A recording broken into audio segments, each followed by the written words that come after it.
Welcome to JP study. Today AP సచివాలయానికి సంబంధించిన సిలబస్లోంచి ఆంధ్రప్రదేశ్ భౌగోళిక స్వరూపం చరిత్రపై దాని ప్రభావం గురించి డిస్కస్ చేస్తాం, ఎక్స్ప్లెయిన్ చేస్తా. చూడండి, భారతదేశ రాష్ట్రాల్లో ఒకటైన ఆంధ్రప్రదేశ్కు భిన్నత్వంతో కూడిన సుదీర్ఘ చరిత్ర ఉంది. భారతదేశ రాష్ట్రాల్లో మన ఆంధ్రప్రదేశ్కి భిన్నత్వంతో కూడిన సుదీర్ఘ చరిత్ర ఉంది అన్నమాట.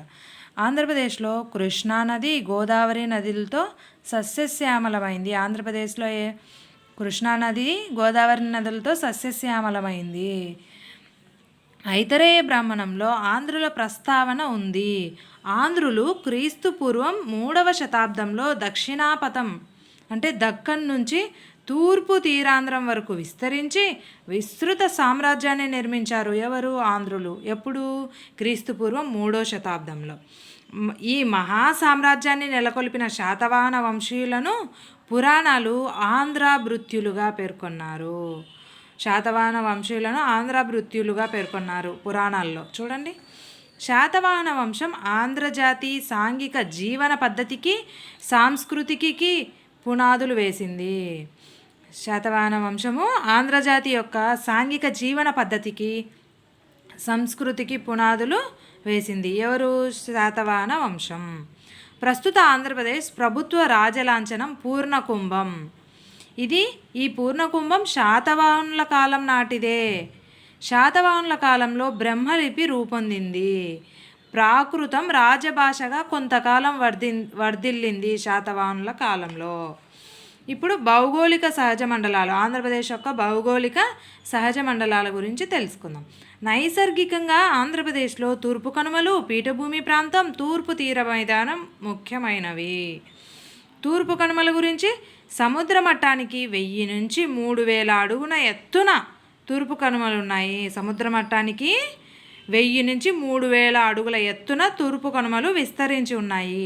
శ్రీకాకుళంలోని తూర్పు కనుమలను ఏమంటారు? మహేంద్రగిరులు. ఈ మహేంద్రగిరులు చాలా ఎత్తైనవి. విశాఖ జిల్లాలోని బాలకొండ లోయల్లో బొర్రా గుహలు, అరకులోయ ప్రకృతి సౌందర్యానికి ఆటుపట్టు. చూడండి, తూర్పు గోదావరి జిల్లాలో గోదావరి నదికి ఇరువైపులా అందమైన ప్రకృతి దృశ్యాలతో పాపికొండలు ఉన్నాయి. ఏమున్నాయి? తూర్పు గోదావరి జిల్లాలో గోదావరికి నదికి ఇరువైపులా ఏమున్నాయి? పాపికొండలు ఉన్నాయి. అవి చూడడానికి ఎంతో అందంగా ఉన్నాయి. దట్టమైన అడవుల్లో వివిధ రకాల పక్షులు, జంతువులు, జలపాతాలు, వివిధ రకాల గనులు, నల్లరేగడి నేలలు, పత్తి, వరి పంటకు తూర్పు కనుమలు గుర్తింపు పొందాయి. చూడండి, తూర్పు కనుమల్లో ఏమేమి ఉన్నాయి? అడవుల్లో, తూర్పు కనుమల అడవుల్లో వివిధ రకాలైన పక్షులు ఉన్నాయి, జంతువులు ఉన్నాయి, జలపాతాలు ఉన్నాయి, వివిధ రకాల గనులు ఉన్నాయి, నల్లరేగడి నేలలు, పత్తి, వరి బాగా పండుతాయి అన్నమాట ఆ ప్రదేశాల్లో. తూర్పు కనుమల్లో గిరిజన తెగలైన సవర్లు, గదబులు, కోయలు, చెంచులు ఉన్నారు. చూడండి, కృష్ణా జిల్లాలో కొండపల్లి, సీతానగరం కొండలు. కృష్ణా జిల్లాలో ఉన్నాయి? కొండపల్లి, సీతానగరం కొండలు. గుంటూరు జిల్లాలోని కొండవీడు, కొండపల్లి, నాగార్జున కొండలకు ప్రసిద్ధి. సీతానగరం కొండను చీల్చుకొని విజయవాడ వద్ద కృష్ణానది ప్రవహిస్తుంది. కృష్ణానదికి దక్షిణంగా నల్లమల, ఎర్రమల అనే 2 పర్వత శ్రేణులు ఉన్నాయి. ఈ నల్లమల పర్వత శ్రేణులు కర్నూలు, మహబూబు నగర్ జిల్లాలోకి విస్తరించి ఉన్నాయి. నల్లమల, ఎర్రమల 2 పర్వత శ్రేణుల మధ్య సారవంతమైన నంద్యాల లోయ ఏర్పడింది. ఈ నల్లమల పర్వత శ్రేణులో దట్టమైన అడవి ప్రాంతం ఉంది. ఇక్కడ చెంచు జాతులు, కొండ తెగల వారికి ఈ పర్వత శ్రేణులు ఆశ్రయమిస్తున్నాయి. చూడండి, నల్లమలకు సమాంతరంగా కడప, నెల్లూరు, చిత్తూరు జిల్లాల్లో వెలిగొండలు, పాలకొండలు, శేషాచలం కొండలు పర్వత శ్రేణులున్నాయి. చూడు, నల్లమలకు సమాంతరంగా ఉన్న కడప, నెల్లూరు, చిత్తూరు జిల్లాల్లో ఏమున్నాయి? వెలిగొండలు, పాలకొండలు, శేషాచలం కొండలు ఉన్నాయి. కర్నూలు జిల్లా నల్లమల కొండపై శ్రీశైల మల్లికార్జున స్వామి, అహోబిలం పుణ్యక్షేత్రాలు ఉన్నాయి. చూడండి, చిత్తూరు జిల్లా శేషాచలం కొండలపై తిరుపతి పుణ్యక్షేత్రం ఉంది. శేషాచలం అడవులు దేనికి ప్రసిద్ధి? ఎర్రచందనం వృక్షాలకు ప్రపంచ ప్రఖ్యాతిగాంచాయి. పీఠభూమి.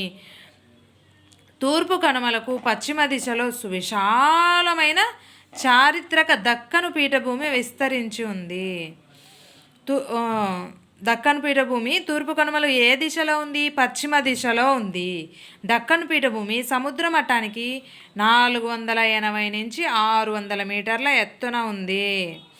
దక్కన్ పీఠభూమి అగ్నిపర్వత సంబంధ కఠిన శిలా ప్రాంతం. దక్కన్ పీఠభూమి ఎలా ఏర్పడింది? అక్కడ లావాలు అగ్నిపర్వతాలు బద్దలయ్యి తర్వాత ఆ బూడిద ద్వారా దక్కన్ పీఠభూమి ఏర్పడింది. అది కఠిన శిలా ప్రాంతం. దాదాపు రాయలసీమ అంతా ఈ పీఠభూమిలోనే ఉంది. కృష్ణా తుంగభద్ర నదీలోయ ప్రాంతంలో దీని ఎత్తు 300 నుంచి 450 మీటర్ల మధ్యలో ఉంటుంది.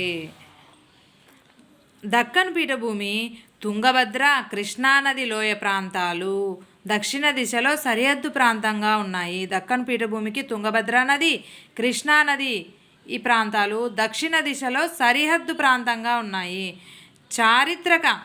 చారిత్రక ప్రాముఖ్యత సంతరించుకున్న రాయచూర్ దోబ్ ఇదే ప్రాంతంలో ఉంది. రాయచూర్ దోబ్ ఏ ప్రాంతంలో ఉంది? దక్కన్ పీఠభూమి ప్రాంతంలో. మధ్య పీఠభూమిలో నల్ల సీసపురాయి, శ్రీకాకుళం, నెల్లూరు, కర్నూలు జిల్లాల్లో పలుగు రాతి పొరలు కనిపిస్తాయి. కడప, కర్నూలు, గుంటూరు, ప్రకాశం జిల్లాల్లో సున్నపు రాయి పొరలు ఉన్నాయి. సున్నపు రాయి పొరలు ఏ ఏ జిల్లాల్లో ఉన్నాయి? కడప, కర్నూలు, గుంటూరు, ప్రకాశం. కడప, కర్నూలులో ఏది ఎక్కువ లభిస్తుంది? విస్తారంగా ఇనుము లభిస్తుంది. శ్రీకాకుళం, విశాఖ జిల్లాల్లో మాంగనీస్ లభిస్తుందంట. ఎక్కడ మాంగనీస్? ఎక్కడ? శ్రీకాకుళం, విశాఖ జిల్లా. నెల్లూరులో అబ్రకం ఎక్కడ లభిస్తుంది? నెల్లూరులో. గుంటూరు జిల్లాలో ఏం లభిస్తుంది? రాగి. కడప, కర్నూలులో ఆస్బెస్టాస్. అనంతపురం జిల్లాలో వజ్రకరూరు అనే ఊరు కూడా ఉంది. అక్కడ వజ్రాలు లభిస్తాయి. వివిధ రకాల ఖనిజాలన్నీ మన ఆంధ్రప్రదేశ్లో లభిస్తున్నాయి. దక్కన్ పీఠభూమి వాయువ్య దిశ నుంచి ఆగ్నేయ దిశకు వాలి ఉన్నందున కృష్ణా, గోదావరి నదులు తదితర నదులన్నీ తూర్పు దిశగా ప్రవహించి బంగాళాఖాతంలో కలుస్తున్నాయి. నదుల గురించి చూద్దామా? గోదావరి నది. ఈ గోదావరి నది ఆంధ్రప్రదేశ్లో గోదావరి నది పెద్దది. గోదావరి నది సహ్యాద్రి కొండలు పశ్చిమ కనుమల్లో నాసిక్ సమీపంలోని త్రయంబకం వద్ద పుట్టింది. గోదావరి నది ఎక్కడ పుట్టింది? నాసిక్ సమీపంలోని త్రయంబకం వద్ద పశ్చిమ కనుమల్లో. గోదావరి అంటే అర్థం ఏంటి? నీరు పాడి ఆవులు ఇచ్చేదని అర్థం. గోదావరి నది సుమారు 900 మైళ్ళు ప్రవహించి బంగాళాఖాతంలో కలుస్తుంది. గోదావరి ఉపనదుల్లో మంజీరా, ప్రాణహిత, శబరి, ఇంద్రావతి ముఖ్యమైనవి. కూనవరం వద్ద శబరి నదిని కలుపుకున్న తర్వాత పాపికొండల ద్వారా ప్రవహించి 7 పాయలుగా చీలుతుంది. ఈ 7 పాయలు ఏంటివేంటివి? తుల్యభాగ, ఆత్రేయ, గౌతమి, వృద్ధ గౌతమి, భరద్వాజ, కౌశిక, వశిష్ఠ. ఈ 7 పాయలను కలిపేమంటారు? సప్త గోదావరి అంటారు. వీటిలో గౌతమి, వశిష్ఠ పెద్దవి. ఈ గౌతమి నది యానం వద్ద సముద్రంలో కలుస్తుంది. వశిష్ఠ నది నర్సాపురం సమీపంలో ఉన్న అంతర్వేది దగ్గర సముద్రంలో కలుస్తుంది. చూడండి, గోదావరి డెల్టా ప్రాంతం రాజమహేంద్రవరం నుంచి ప్రారంభమవుతుంది. గోదావరి డెల్టా ప్రాంతం ఎక్కడి నుంచి ప్రారంభమవుతుంది? రాజమహేంద్రవరం. ఇందులోనే అనేక లంక గ్రామాలు ఉన్నాయి. నెక్స్ట్ కృష్ణా నది గురించి చూద్దాం. ఈ కృష్ణా నది మహారాష్ట్రలోని పడమటి కనుమల్లో దాదాపు 4500 అడుగున ఎత్తున ఆవిర్భవించింది. కొంత దూరం దక్షిణంగా ప్రవహించి కృష్ణానది తర్వాత తూర్పు దిశగా మహారాష్ట్ర, తెలంగాణ, ఆంధ్రప్రదేశ్ల గుండా ప్రవహించి ఆంధ్రప్రదేశ్లోని అంశల దీవి వద్ద సముద్రంలో కలుస్తుంది. ఏ నది? కృష్ణానది. కృష్ణానది పొడవు దాదాపు 800 మైళ్ళు. దీనికి ఎడమ భాగాన 15 ఉపనదులు, కుడి భాగాన 4 ఉపనదులున్నాయి. మహారాష్ట్రలో కృష్ణానదిని ఏమని పిలుస్తారు? కృష్ణాబాయి. నల్లరేగడి భూముల మీదుగా ప్రవహిస్తున్నందువలన దీన్ని కృష్ణభూమి అని, కరేనాడు అని కూడా పిలుస్తారు. చూడండి, ఆంధ్రప్రదేశ్లో కర్నూలు, కృష్ణా, గుంటూరు జిల్లాలు కృష్ణానది పరివాహక ప్రాంతాలు. కృష్ణానది పరివాహక ప్రాంతాలు ఏవేవి ఆంధ్రప్రదేశ్లో? కర్నూలు, కృష్ణా, గుంటూరు జిల్లాలు. తుంగభద్రా నది, మూసీ నది, భీమా నది, ఘటప్రభ నది, మలప్రభ నది ఈ కృష్ణా నది యొక్క ఉపనదులు. కృష్ణానది డెల్టా ప్రాంతం విజయవాడ నుంచి ప్రారంభమవుతుంది. వంశధారా నది, వంశధారా నది జన్మస్థానం ఒడిస్సాలోని నిమ్మగిరి కొండలు. ఈ వంశధారా నది శ్రీకాకుళం జిల్లా గుండా ప్రవహించి కళింగపట్నం సమీపంలోని బంగాళాఖాతంలో కలుస్తుంది. వంశధారా నది ఎక్కడ కలుస్తుంది? కళింగపట్నంలోని బంగాళాఖాతంలో కలుస్తుంది. తూర్పు కనుమల్లో పుట్టి బంగాళాఖాతంలో కలిసే నదుల్లో వంశధార పెద్దది. వంశధార నది ఒడ్డునే శ్రీ ముఖలింగేశ్వర దేవాలయము, శాలిహుండం బౌద్ధ స్తూపం బయటపడ్డాయి. శ్రీకాకుళం, విజయనగరం, విశాఖపట్నం జిల్లాల్లో సుమారు 17 నదులు ప్రవహిస్తున్నాయి. బహుదా, లాంగుల్య అంటే నాగావళి, శారద, గోస్తాని, మాడుగుల కొండల్లో ముచికుంద ముఖ్యమైనవి. నెల్లూరు జిల్లాలో స్వర్ణముఖి నది, గుండ్లకమ్మ, నల్లమల కొండల్లో పుట్టి గుంటూరు, ప్రకాశం జిల్లాల గుండా 235 కిలోమీటర్లు ప్రవహించి కొత్తపట్నం వద్ద సముద్రంలో కలుస్తున్నాయి. ఇవే కాకుండా అనేక చిన్న చిన్న నదులు కూడా ఉన్నాయి. నెక్స్ట్ తీర మైదానం గురించి తెలుసుకుందాం. తీర మైదానం తూర్పు కనుమలు తీరానికి మధ్య 60 కిలోమీటర్ల వెడల్పుతో ఈ తీర మైదానం ఉంది. ఎన్ని కిలోమీటర్ల వెడల్పుతో తీర మైదానం ఉంది? 60 కిలోమీటర్ల వెడల్పుతో. గోదావరి, కృష్ణా, పెన్నా నదుల డెల్టాలు ఈ మైదానంలోనే ఉన్నాయి. ఈ మైదాన తీరం సారవంతమైన ఒండ్రు నేలలతో కూడి ఉంది. తీర మైదానం గుప్త గోదావరి ప్రాంతాల్లో విస్తరించిన లంకలున్నాయి. ఈ ప్రాంతాన్నే కోనసీమ అంటారు. గుప్త గోదావరి ప్రాంతంలో ఉన్న విస్తరించిన లంక ప్రాంతాలనే కోనసీమ అంటారు. తీర మైదాన ప్రాంతంలో వర్షపాతం ఎక్కువ. తూర్పు తీర మైదానంలో కొల్లేరు, పులికాట్ వంటి పెద్ద సరస్సులున్నాయి. కృష్ణా గోదావరి డెల్టాల మధ్యలో కొల్లేరు మంచినీటి సరస్సు ఉంది. బుడమేరు, తమ్మిలేరు వంటి వాగులు ఇందులో కలుస్తాయి. నెల్లూరు జిల్లాలోని పులికాట్ సరస్సు ఉప్పునీటి పులికాట్ సరస్సు. భారత ప్రభుత్వం ఇక్కడ శ్రీహరికోట వద్ద కృత్రిమ ఉపగ్రహ ప్రయోగశాలను కూడా ఏర్పాటు చేసింది. ఎక్కడ? నెల్లూరు జిల్లాలో. ఆంధ్రప్రదేశ్కు సుమారు 1000 కిలోమీటర్ల తీర ప్రాంతం ఉంది. ఎన్ని కిలోమీటర్ల తీర ప్రాంతం ఉంది ఆంధ్రప్రదేశ్కు? 1000 కిలోమీటర్ల తీర ప్రాంతం. అయినా కూడా ఓడరేవులు తక్కువే. విశాఖపట్నం వద్ద డాల్ఫినోస్ అనోస్ కొండ వద్ద విశాఖ ఓడరేవు ఏర్పడింది. ఈ ఓడరేవు సహజ సిద్ధంగా ఏర్పడింది. ఇక భౌగోళిక పరిస్థితులు, చరిత్రపై దాని ప్రభావం ఎలా ఉంది అనేది చూద్దాం. సుదీర్ఘమైన చరిత్ర కలిగిన ఆంధ్రులు స్వల్పకాలం మాత్రమే ఏకఛత్రాధిపత్యం చేశారు. భౌతిక, నైసర్గిక భిన్నత్వం వల్ల సంస్కృతి, సాంప్రదాయాలు, ఆర్థిక వ్యవస్థల్లో వ్యత్యాసాల్లో మార్పులు వచ్చాయి. దీని ఫలితంగా చారిత్రక కాలగమనంలో సర్కారు, రాయలసీమ, తెలంగాణ, తూర్పాంధ్ర అనే ప్రాంతీయ భావాలు చోటు చేసుకున్నాయి. దాని ఫలితంగా తెలుగుదేశంలో భిన్నత్వంలో ఏకత్వం లోపించింది. దక్షిణాపథంలో పశ్చిమ ప్రాంతంలో అనేక రాజవంశాలు తీరాంధ్రాన్ని ఆక్రమించడానికి ప్రయత్నించాయి. ముఖ్యంగా కృష్ణా, తుంగభద్రా నదుల మధ్య ఉన్న రాయచూడు దోబు, ఇది అంతర్వేది.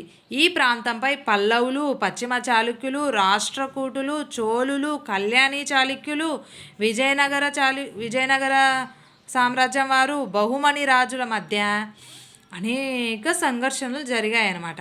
ఈ దండయాత్రల వల్ల ద్రవిడ, కన్నడ, మరాఠా, కళింగ అంటే ఒడిస్సా రాష్ట్రం ఇప్పుడు, కళింగ ప్రజలు అధిక సంఖ్యలో వలస వచ్చి ఆంధ్రప్రదేశ్లో స్థిరపడ్డారు. ఫలితంగా ఆంధ్రజాతిలో భౌతికమైన వైవిధ్యం, సంస్కృతి, సాంప్రదాయాల సమ్మిళితం అయ్యాయి. చూడండి, వాళ్ళందరూ రావడం వల్ల వాళ్ళ యొక్క సంస్కృతి, సాంప్రదాయాలు కూడా ఆంధ్రజాతిలో కలిసిపోయాయి. అలాగే మధ్యయుగ ఆంధ్రప్రదేశ్ చరిత్రలో శాతవాహనుల యుగం గురించి విజయనగర రాజుల వరకు తూర్పు కనుమల్లో గోల్కొండ, కొండపల్లి, కొండవీడు, దేవరకొండ, గుత్తి, గండికోట, పెనుగొండ, మహేంద్రగిరి వంటి కొండ ప్రాంతాల్లో అనేక దుర్గాలు ఏర్పడ్డాయి. ఇవి కూడా కొంతవరకు ఆంధ్రప్రదేశ్ రాజకీయ అనైక్యతకు దారితీశాయి. ఈ దుర్గాలతో పాటు గోదావరి, కృష్ణానది ప్రాంతాల్లో శ్రీపర్వతము, శ్రీశైలము, యాదగిరిగుట్ట, అహోబిలము, సింహాచలము, విజయవాడ, తిరుపతి, ఉత్తరాంధ్ర ప్రాంతంలోని సూదికొండ, పాపికొండ, శాలిహుండం, అరసవల్లి, ఆదిత్యుడు, శ్రీకూర్మం, ముఖలింగం వంటి అనేక క్షేత్రాలు వెలిశాయి. ఈ క్షేత్రాలు ఒక విధంగా దేశవ్యాప్తంగా సమైక్యానికి తోడ్పడ్డాయని చెప్పవచ్చు. దక్కను అంటే దక్షిణాపథం రాజ్యమేలిన రాజులు ప్రపంచ చరిత్రలో చోటు దక్కించుకొని స్తూపాలు, చైత్యాలు, విహారాలు, అనేక హిందూ జైన ఆలయాలు నిర్మించి ప్రపంచ చరిత్రలో చిరస్మరణీయులయ్యారు. చూసారా, ఇది ఆంధ్రప్రదేశ్లో భౌతిక స్వరూపం, ఆంధ్రప్రదేశ్ యొక్క భౌతిక స్వరూపం, దానిపై చరిత్ర. Thank you for watching. Please like, share, subscribe.